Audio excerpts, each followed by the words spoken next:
going to bring in the national chairperson of the ANC, Mr. Samson Gwede-Mantashe. You said that there are rebel movements all across Africa being led by former presidents. Is your former president leading a rebel movement? No, I'm talking of probabilities and possibilities in the continent of Africa. That when presidents don't want to give away power, half the time they ultimately come up into rebel movements. I was telling somebody yesterday that Savimbi came up of a movement that was regarded as revolutionary at a point, but he wanted power. Bozizé in the Central African Republic is leading a rebel movement. Dhlakama is from Frelimo, is leading a rebel movement. It's normal in the continent. When you want power, you want to retain it forever, you will open a rebel movement. All we must watch, it must not be armed. That's all. So in essence, you are diagnosing and your analysis at this point in time of the party that has now been joined or formed by your former leader, whom you led with as Secretary General for over a decade, is a rebel movement. Yes. Now, you see, that president led me for 10 years. I was his Secretary General. He never told me that ANC was his ANC. Now, when you talk of Ramaphosa's ANC today, he's teaching me something new.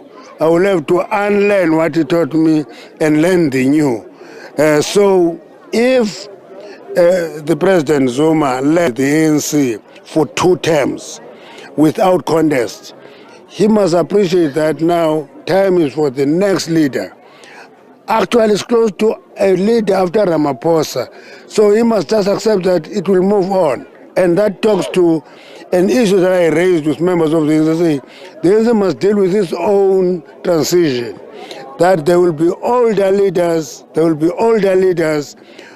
who are going to be fewer and fewer. Younger leaders must fuse in. That is what we call generational mix. And we must manage that carefully and not explain it to inflict pain on us.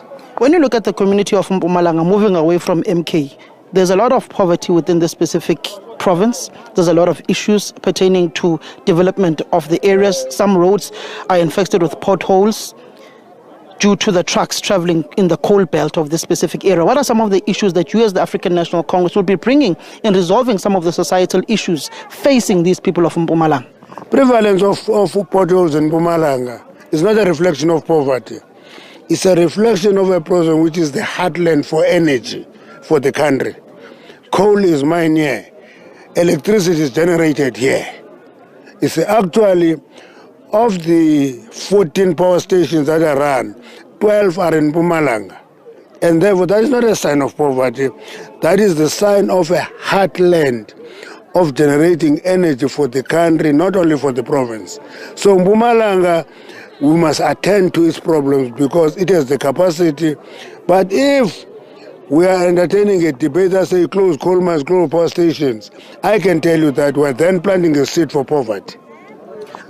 National Chair, and I'll also bring you, Mr. Ndlovu. On the issue of power stations, you've been very vocal in saying that you cannot close coal mines. Can you just give a diagnosis of what has happened with Komati Power Station and how that specific community has been affected by the closure of that power station? Let me do that for you. I'm a Minister of Energy. I can do that for you better. You see, Komati was closed prematurely. Okay. It's an energy transition, but it's not just. In the sense that it was closed when it was generating a number of megawatts and employing a number of people. The number of people employed is much fewer. The megawatts generated is much less, so that can't be just. So there is a transition that is not just. So it's an example of how we should not do transitioning in energy. Komati is one example that we must learn.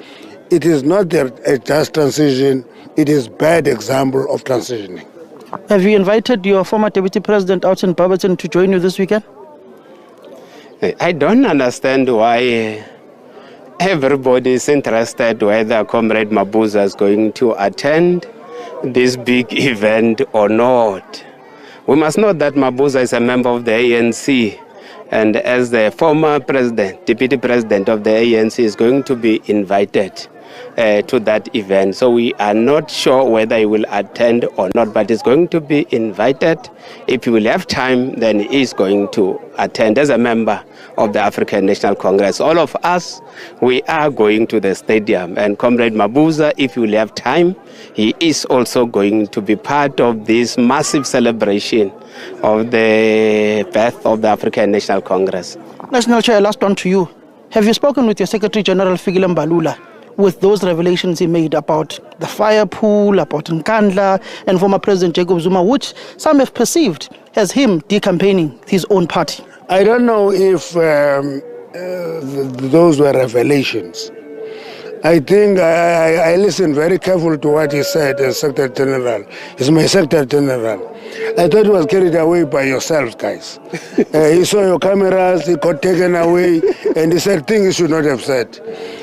To me, it's an issue that we will have to deal with it internally, that when you lead, you count every word you say. If you don't, you catch fire. And I think it's something that you learn in the trade. As you grow in the trade, you understand that better.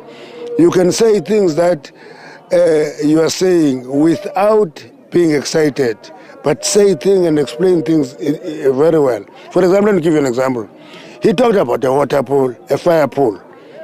And I reminded comrades that we went to Nkandla. We saw that swimming pool. We came out, ambushed us and asked us, what did you see? We told journalists, this is a swimming pool, but because there's a lot of water, in case of fire, it can be used as a fire pool. We closed the case. Because it's a swimming pool with a lot of water.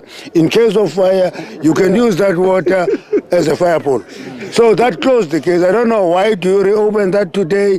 I can't understand it. But are you not worried that it's becoming a trend with your Secretary General for him just to blurt out things, not have speaking notes? When he goes to manifesto reviews, he doesn't speak about what you've done in government, but he speaks about internal dynamics and people's names. For instance, what he spoke about in KwaZulu-Natal in the manifesto review. I know that growing into a role is a painful process. And I am a great believer that you allow comrades to grow into roles. If you rush them into roles, you are going to make them commit a lot of mistakes. And a mistake, some girl, it's like a stranger you meet in your journey to success. You know, failure is a stranger you meet in your journey to success. And every time you come across a failure, don't despair, don't give up. Appreciate that you have met this stranger, you're on your way to success. That's the same thing in playing roles. I love a Secretary General who likes talking, because that means he will go faster into the role of a Secretary General because he talks, he engages with issues. If you commit mistakes in that process, it's not the end of the story. Are you going to expel Jacob Zuma from the party? He's not expelled, he has walked away. No, you don't expel a person who has walked away. There's no need to expel him, he has walked away. Are you not going to take him to a DC? There's no need, he has walked away. So simply you are ignoring him, you are blue-ticking him. He has walked away. So what action do you take to a person who has walked away? He has walked away. Yeah. Thank you very much, Mr. Mantashe. You can't do anything with a person who walks away. That is the national chairperson of the ANC, essentially saying Jacob Zuma has walked away. There's nothing you can do with a person who's walked away. And speaking about having to unlearn some of the things he learned from Zuma for the past decade, that former President Zuma was the helm of the ANC, and also speaking about the Secretary General saying that he should have not mentioned the issues of the fire pool of Nkandla because he's reopening a debate that they closed when they visited the former president's home in Nkandla after that investigation by the public protector. Samkela Maseko there speaking to us, and of course speaking to us from KwaMhlanga, where we are seeing the ANC really continuing with those activities as they get closer and closer to the January 8th statement that will be delivered this weekend. And of course we'll keep you updated on all of those activities.